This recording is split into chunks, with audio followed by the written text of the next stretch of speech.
दोस्तों, इस दुनिया में दिखावा करने वाले लोगों को हम दो तरह से देख सकते हैं।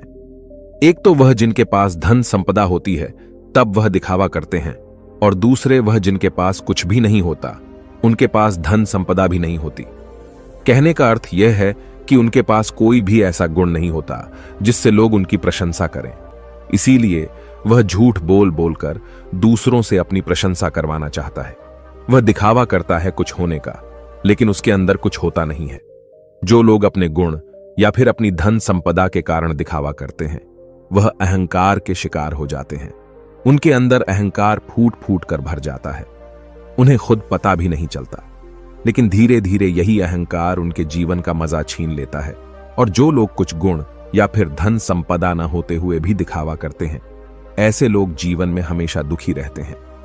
क्योंकि ऐसे इंसानों की सच्चाई कभी न कभी तो सामने आ ही जाती है, तो उन पर कोई विश्वास नहीं करता, कोई भरोसा नहीं करता, और इस दुनिया में कोई भी उनका अपना नहीं होता।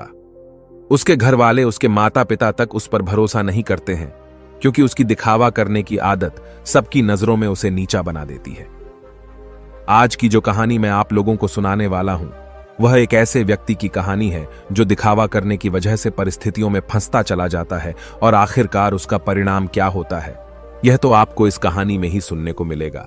और साथ के साथ आप इस कहानी में यह भी जानेंगे कि दिखावा करने वाले लोगों से किस प्रकार अपने आप को बचाया जाए, या फिर आप खुद दिखावा करने से कैसे बचें। यह सब आपको इस कहानी में सुनने को मिलेगा। इससे पहले कि आप इस कहानी में खो जाएं, इस चैनल को सब्सक्राइब करके बेल नोटिफिकेशन को जरूर दबा देना। कभी कभी जीवन आपको बड़ी मुश्किल में डाल देता है। ऐसे ही मुश्किल में राजेश नाम का एक युवक फंसा हुआ था। उसे अपने घर से निकले हुए बहुत समय हो गया था। कई महीने बीत चुके थे। वह अपने घर से यह कहकर निकला था कि मैं नगर में कमाने के लिए जा रहा हूं, लेकिन बहुत समय बीतने के बाद भी उसे कोई काम नहीं मिल रहा था। इसीलिए उसने निश्चय किया कि वह किसी भी तरीके से अपनी कमाई का साधन बनाकर रहेगा। उसने अपने ही जैसे 3-4 युवकों की टोली बना ली थी, और उन सबने योजना बनाई थी कि वह किसी भी धनवान व्यक्ति को बुद्धू बनाकर उसका धन उससे हासिल कर लेंगे। छल, कपट, झूठ और प्रपंच, यही राजेश और उसके साथियों के हथियार थे। उन्होंने योजना तो बना ली थी, लेकिन उन्हें यह समझ में नहीं आ रहा था कि वो अपने शिकार को ढूंढेंगे कैसे, और ढूंढने के बाद उसे बुद्धू बनाकर उसका धन कैसे लूटेंगे। आखिरकार उन चारों ने योजना बना ली। उनकी योजना थी कि वह किसी ऐसे स्थान पर जाएंगे जहां पर बहुत सारे अमीर लोग आते हों, और वहां पर उन अमीरों में जो भी आदमी सबसे ज्यादा दिखावा करेगा, उनका शिकार वही होगा। उन्होंने नगर में एक ऐसी जगह ढूंढ ली थी जहां पर नगर के ज्यादातर अमीर लोग जुआ खेलने के लिए आते थे। उन चारों की योजना थी कि वह एक ऐसा नाटक रचेंगे जिसमें राजेश किसी नगर का महाराज कहलाया जाएगा, और उसके सभी साथियों में से 2 साथी उसके अंगरक्षक होने का अभिनय करेंगे। सिर्फ राजेश ही नहीं था जो राजा होने का दिखावा कर रहा था, उसके साथ उसका दूसरा साथी भी था जो किसी दूसरे नगर का राजा होने का दिखावा कर रहा था। आखिर उनकी योजना क्या थी, यह आपको कुछ देर में पता चल जाएगा। अगले दिन से सुबह सुबह सारे लोग अपने पात्र के हिसाब से वस्त्र धारण करके उस जगह पहुंचे जहां पर शहर के ज्यादातर अमीर लोग जुआ खेलने के लिए आते थे। राजेश उस जगह पर एक नगर का महाराज बनकर पहुंचा था, जिसके पीछे उसके साथी अंगरक्षक साथ साथ चल रहे थे। सब अमीर लोगों की नजर उन पर टिकी हुई थी, क्योंकि राजेश उन सब में सबसे ज्यादा अमीर लग रहा था। उसकी वेशभूषा बेशकीमती लग रही थी, बेहद आकर्षक लग रही थी, जिससे सभी लोग उसकी तरफ आकर्षित हो गए थे। कुछ समय बाद राजेश एक ऐसी जगह पर जाकर बैठा जो सिर्फ बहुत जरूरी लोगों के लिए बनी हुई थी। जब राजेश वहां पर जाकर बैठा तो उसके अंगरक्षक वहीं उसके पास खड़े हुए थे। सब आपस में चर्चा करते हुए एक दूसरे से पूछ रहे थे कि ये किस नगर के महाराज हैं। उसी भीड़ में राजेश का एक और साथी मौजूद था। उसने उन सबको संबोधित करते हुए बताया कि राजेश किसी बड़े नगर का बड़ा महाराज है, और सबने उसकी बात पर यकीन कर लिया। अब वह अमीर लोग जो ज्यादातर दिखावा करते थे, जो किसी बड़े आदमी से अपना सम्मान सुनने के लिए तरसते रहते थे, ऐसे लोग राजेश के आसपास मंडराने लगे थे। वह राजेश को किसी बड़े नगर का महाराज समझ रहे थे, और वह यह सोच रहे थे कि अगर इनसे हमारा परिचय हो गया तो हो सकता है भविष्य में यह महाराज हमारे कुछ काम आ जाए। थोड़ी देर बाद वहां पर दूसरा राजा भी पहुंचा, जो राजेश का ही एक साथी था, और वह भी राजेश की तरह राजा होने का दिखावा कर रहा था। वह दूसरा राजा राजेश के ठीक सामने आकर बैठ गया। कुछ देर एक दूसरे से बात करने के बाद दोनों ने जुआ खेलने का निश्चय किया। कुछ समय बाद जुए की बड़ी बड़ी बाजियां खेली जाने लगी और राजेश, जो किसी नगर का महाराज होने का दिखावा कर रहा था, वह इस जुए में बहुत बड़ी रकम हार गया। लेकिन जब राजेश ने हारी हुई रकम निकालने के लिए अपनी पोटली ढूंढनी चाही तो उसे अपनी पोटली मिल ही नहीं रही थी। बहुत देर ढूंढने के बाद भी जब उसे पोटली नहीं मिली तो वह गुस्से से भरकर अपने अंगरक्षकों को डांटने लगा और डांटते हुए उनसे अपनी पोटली के बारे में पूछने लगा। लेकिन उसके अंगरक्षकों के पास इसका कोई जवाब नहीं था। वह सब नीची गर्दन करके खड़े हुए थे। राजेश ने बड़े ही शांत स्वर में अपने सामने बैठे हुए राजा से कहा कि देखिए, लगता है कि हमारी सोने के सिक्कों से भरी पोटली कहीं पर गुम गई है। मैं मानता हूं कि मैं जुए में हारा हूं, लेकिन फिलहाल मेरे पास तुम्हें देने के लिए कुछ भी नहीं है। अगर तुम मुझे कोई अपना पता दे दो तो मैं तुम्हारे पते पर तुम्हारी रकम भिजवा दूंगा, या फिर तुम मेरे राज्य में आकर मेरे राजमहल में चले आना। वहां पर तुम्हारी पूरी रकम तुम्हें मिल जाएगी। यह सुनकर वह सामने बैठा हुआ राजा गुस्से से आग बबूला हो गया। वह राजेश को बहुत भला बुरा कहने लगा। नौबत यहां तक आ गई कि दोनों में हाथापाई शुरू हो गई। वहां पर उसके अंगरक्षक और इधर राजेश के अंगरक्षक दोनों आपस में भिड़ गए। कुछ देर बाद एक अमीर आदमी उन दोनों के बीच में पहुंचा और उन दोनों का झगड़ा सुलझाते हुए उसने कहा कि महाराज, आप मुझसे कुछ धन उधार ले लीजिए। आपको लड़ने की जरूरत नहीं है। यह आपको शोभा नहीं देता। यह आपकी शान के खिलाफ है। मैं आपको धन उधार दे देता हूं। आप मेरा धन मुझे लौटा देना। यह राह, मेरा पता और अपना पता देते हुए उस अमीर आदमी ने राजेश को बहुत सारे सोने के सिक्के दे दिए। जितने वह जुए में हारा था उसने उसी के सामने बैठे हुए राजा के मुंह पर फेंक कर मारे और उस राजा से कहा कि हमारे लिए इन मुद्राओं की कोई कीमत नहीं है। तुम हमें जानते नहीं हो कि हम कितने बड़े महाराज हैं। हमारा नगर कितना बड़ा है, कितना खुशहाल है। अगर तुम कभी हमारे नगर में आओगे तो तुम्हें पता चलेगा इस सज्जन ने मेरी मदद की है और बदले में मैं इसे इसका इनाम जरूर दूंगा। और यह कहते हुए राजेश ने उसे अपने नगर का पता देते हुए कहा कि अगर तुम हमारी मदद नहीं करते तो शायद आज हमें अपमानित होना पड़ता, लेकिन तुमने हमारी इज्जत बचाई है और बदले में हम तुम्हें सम्मान से नवाजेंगे। तुम्हें कभी भी किसी भी चीज की जरूरत हो तो तुम बेहिचक हमारे नगर में हमारे राजमहल के अंदर चले आना। तुम्हारे लिए हमारे राजमहल के दरवाजे हमेशा खुले रहेंगे। वह अमीर आदमी तो चाहता ही यही था कि किसी तरह मेरा काम निकल जाए, किसी तरह मैं महाराज की नजर में ऊंचा बन जाऊं कि भविष्य में कोई मैं अपना काम उनसे निकलवा सकूं। थोड़ी देर बाद संध्या हो चुकी थी और संध्या समय सभी अपने घर की तरफ प्रस्थान कर गए। राजेश ने भी उस अमीर आदमी से जाने के लिए आज्ञा मांगी और कुछ समय में उसका धन वापस लौटाने का वादा करते हुए राजेश वहां से अपने अंगरक्षकों के साथ प्रस्थान कर गया। उनके द्वारा रचे गए नाटक में एक अमीर आदमी फंस चुका था, जिससे उन्होंने बहुत सारा धन भी ऐंठ लिया था। राजेश ने योजना बनाई थी कि जैसे ही वह किसी अमीर आदमी को बेवकूफ बना देगा तभी वह इस नगर को छोड़ देगा, क्योंकि यहां पर रहना अब खतरनाक साबित हो सकता था। इसीलिए उसने अपने साथी को बुलाने के लिए कहा जो दूसरे राजा का अभिनय कर रहा था, क्योंकि सोने के सिक्कों से भरी पोटली तो उसी के पास थी। लेकिन बहुत ढूंढने के बाद भी राजेश का साथी उसे कहीं नहीं मिला। अब राजेश को आभास हो गया था कि उसके साथी ने उसी को बेवकूफ बनाया है और सारा धन लेकर रफू चक्कर हो गया है। जब राजेश को इस बात का पता चला तो उसे बहुत दुख हुआ। उसे कोई रास्ता नहीं सूझ रहा था। बिना धन के वह इस नगर को छोड़ भी नहीं सकता था, क्योंकि कहीं जाने के लिए भी धन चाहिए था। और जिस अमीर आदमी से उसने धन उधार लिया था वह उसे इस नगर में जरूर किसी न किसी दिन पकड़ लेगा, और जिस दिन वह उसे पकड़ लेगा उसे लंबी कारावास हो जाएगी। यहां पर समझने की बात यह थी कि वह अमीर आदमी उन लोगों के बीच में दिखावा करने की कोशिश कर रहा था कि मैं राजा के कितने करीब हूं।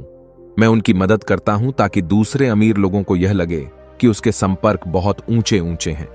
यह बहुत अमीर और बहुत रईस लोगों के बीच में उठता बैठता है, जिससे उसका ओहदा अपने साथियों के बीच बढ़ सके। इसीलिए उसने दिखावे की वजह से राजेश रूपी राजा को वह धन उधार दे दिया था। और राजेश तो जैसा कि आप सबको पता है, वह तो इसीलिए दिखावा कर रहा था कि वह किसी को अपना शिकार बना सके। लेकिन वह कहते हैं कि जैसी करनी वैसी भरनी, दोनों को दिखावे की सजा मिली। उस अमीर आदमी का धन लुट गया और यहां राजेश को उसके साथी ने ही बेवकूफ बना दिया था। कुछ समय बाद राजेश को उस नगर के दरबारियों ने ढूंढना शुरू कर दिया, क्योंकि उस अमीर आदमी को पता चल चुका था कि उसके साथ छल हुआ है, उसके साथ कपट हुआ है, और वह किसी भी कीमत पर राजेश को ढूंढना चाहता था। इसीलिए राजेश को छुपकर जंगल के रास्ते से वह नगर छोड़कर भागना पड़ा।